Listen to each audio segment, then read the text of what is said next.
Lucy is a young TV executive. She's very ambitious.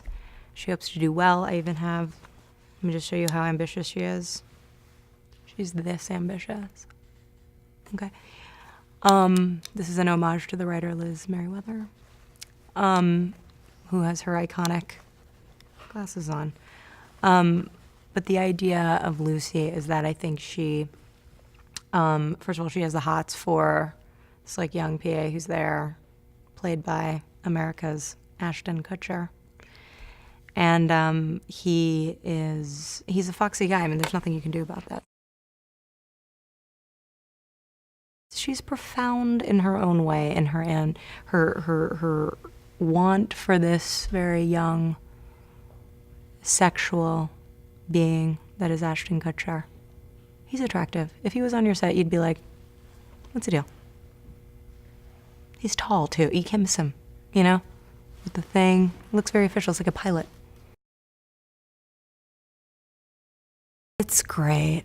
You know, just a lot of smooching.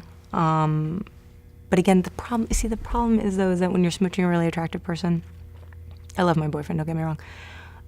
When you're smooching a really attractive person, fake style, like it's great when it's like two people who are super in love with each other, you know, and like you're playing in love, because then it's like, and you're like, I just cheated, but not really, you know. This time, he's like awkwardly not really in it, but I'm super in it, so that's, for a girl, really does a number to the ego a little bit. Because so in the kissing scenes, you know, I'm like, you know, and he's sort of, you know, so it's like that. So it's not really like glam kissing.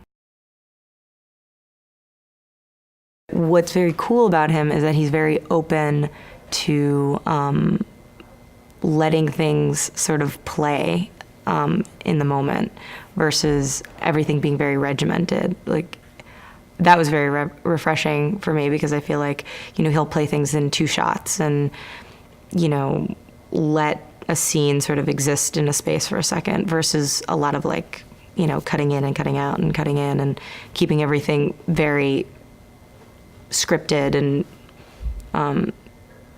structured that way, which for comedy is great, because then you end up feeling more playful and then feeling like you're in a safe place to kind of improvise. So I think that was unexpected.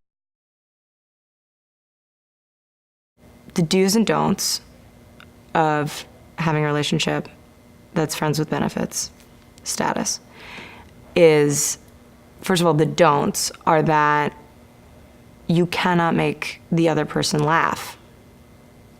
Can't do that. You can't be funny or charming, because that's the card you pull when you want someone to fall in love with you, you know? So you can't do that. You can't be messing around with that. Not a lot of talking. There can't be a lot of talking. You cannot go to a wedding together. Cannot do that, because that's when they ask for that vow, you know, and they like turn to the audience and they're like, and you, people here, vow with us to see that this family and this new beginning is sacred. You know, when they do that thing, that makes, yeah, that you have to turn the person you're next to, regardless, like even if it's like an uncle, it gets incestuous, and you start falling in love with that person.